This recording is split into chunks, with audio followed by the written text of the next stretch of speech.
There's something about old hotels, isn't there? The history, the stories, the feeling that if the walls could talk, they'd tell tales that would send shivers down your spine. This story takes place in a small, forgotten town where one hotel room in particular has been closed off for decades. Room 304, they call it. A room where something unspeakable happened. Our story begins with Sarah, a travel blogger who loved nothing more than finding quirky, off-the-beaten-path places to stay. She prided herself on staying in the most unique, often forgotten, hotels and motels across the country. So, when she stumbled upon the old Crestview Hotel, she couldn't resist. The website was outdated, the pictures grainy, but that was part of the charm. She booked a week-long stay without thinking twice. But when she checked in, she couldn't help but notice how empty the place was. The front desk clerk seemed surprised to see her. He handed her the key, with a warning she would later wish she had taken seriously. "We've had some strange occurrences here. Most guests don't stay long. Just let us know if you need anything," said the hotel clerk. The first night, nothing unusual happened. The room was dated, but clean. The bed comfortable enough. But on the second night, Sarah started noticing strange things. It started with small noises, a creaking floorboard when no one was there, the sound of water dripping, even though all the faucets were off. Around midnight, she heard it for the first time, knocking. Soft, deliberate knocks on the wall, coming from the direction of the adjoining room, room 304. But when she asked the front desk, they assured her the room had been unoccupied for years. That night, the knocking grew louder, more insistent. Sarah tried to sleep, but the knocking turned into scratching, like fingernails clawing at the wall. She could hear faint whispers, too low to make out the words, but undeniably human. She grabbed her phone and recorded the sounds, convinced she was either going crazy or capturing something paranormal. The next morning, she decided to do some research on the hotel, and what she found sent a chill down her spine. In the late 1950s, room 3004 had been the scene of a grisly murder-suicide. A man had checked in with his young wife, and 2 days later, hotel staff found both of them dead, her in the bathtub, him hanging from the ceiling. That night, Sarah couldn't shake the feeling that she wasn't alone in her room. The air felt heavier, colder. She could feel eyes on her, though no one was there. The knocking started again, this time louder, coming from all sides. She grabbed her phone to record it once more, but the screen flickered, then died. The lights in her room dimmed, then went out completely. In the dark, she heard a voice, clearer now, a woman's voice, sobbing, begging for help. Sarah backed against the door, fumbling for the handle, but it wouldn't budge. The temperature dropped and her breath fogged up in front of her. Then she saw it, etched into the mirror, a single word: leave. Panicked, Sarah managed to force the door open and ran down the hallway, the sobbing and scratching following her. She didn't stop until she was in her car, speeding away from the hotel, never looking back. Later, when she checked her phone, the recording had been wiped, but the scratches on her arms and the whispers still echoing in her mind were enough to make her swear off old hotels forever.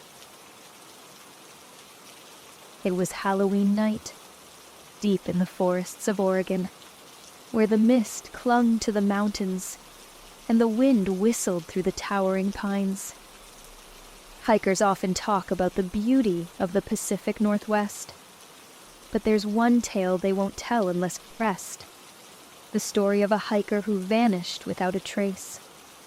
A mystery that remains unsolved, and whispers claim something out there doesn't want to be found. Our story begins with a young man named Jake. Jake was an experienced outdoorsman, someone who knew how to navigate trails, survive in the wild, and, most importantly, stay calm under pressure. Every year around Halloween, Jake would take a solo hiking trip to clear his mind before the cold of winter set in. This particular year, he chose an area known as Devil's Pass, a trail not well traveled, but infamous for its eerie atmosphere. The locals warned him. Stories had circulated for decades about strange sounds, eerie lights, and disappearances. But Jake didn't believe in ghost stories. He shrugged it off and set out on his adventure. The first day passed without incident, the forest alive with the vibrant colors of autumn. As the sun set on the second day, things began to feel off. Jake noticed the forest had fallen silent. No birds, no rustling animals, just the wind. And something else. A low, distant hum, almost like a whisper, but it was too far away to make out. That night, Jake set up camp near a small clearing. As he sat by the fire, he couldn't shake the feeling that he was being watched.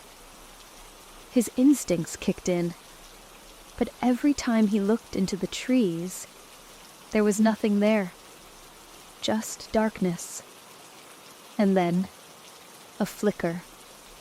Out of the corner of his eye, he saw a light, faint, but unmistakable, deeper in the forest. It looked like a lantern swaying, but who else would be out here? Against his better judgment, Jake grabbed his flashlight and followed the light. The deeper he ventured, the stronger the feeling of dread became. The light flickered in and out, drawing him further from camp. And then, suddenly, it disappeared. Complete darkness surrounded him. That's when Jake heard it. A voice, faint, almost childlike, calling his name. Panic set in. He turned to head back to camp, but realized he had lost his way. The trees looked different, twisted in impossible ways. His flashlight flickered and died. As he fumbled with it, he heard the voice again, closer this time. He broke into a sprint, running through the forest, branches clawing at him, the voice chasing him. Jake ran for what felt like hours before he saw it. His campfire, dim but still burning. He stumbled into the clearing, but something was wrong. His tent was slashed open, his gear strewn about. And then he saw it, the same flickering light, now just a few feet away from his camp. But this time, he could see the figure holding it. A figure in old-fashioned clothes, eyes hollow, mouth moving in a silent scream. The last thing Jake remembers is the figure reaching out to him. And then, nothing. Jake was found 2 days later by a search party, unconscious but unharmed, miles away from his original camp. He doesn't remember how he got there. The locals still whisper about Devil's Pass and the souls who are said to wander those woods. But Jake? He's never set foot in the forest again, and he never will. Bling walls, the eerie silence, the history of suffering. They all lend themselves to the paranormal. But some stories go beyond mere hauntings. This is one of those stories. The tale of the Willowbrook Asylum, a place long abandoned, but far from empty.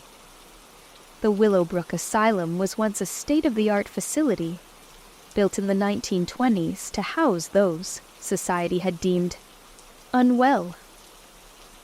But like many institutions of its kind, it soon became overcrowded, underfunded, and plagued with dark rumors of mistreatment. By the 1980s, it was shut down, left to decay. But locals say something still lingers there, something far more sinister than just memories. A group of friends, thrill seekers by nature, decided to explore the asylum one Halloween night. They weren't ghost hunters, just looking for a cheap scare. Among them was Josh, the group's skeptic, who didn't believe in the paranormal at all. He was about to change his mind. They entered through a broken window, flashlights cutting through the thick dust and darkness. The air was stale, heavy with the smell of mold and decay. Graffiti covered the walls, but underneath the vandalism, they could see the faint outlines of old medical charts, rusting bed frames, and cracked tiles. It wasn't long before they started hearing things, faint whispers like someone talking just out of earshot. Josh brushed it off, saying it was probably the wind, or maybe an echo.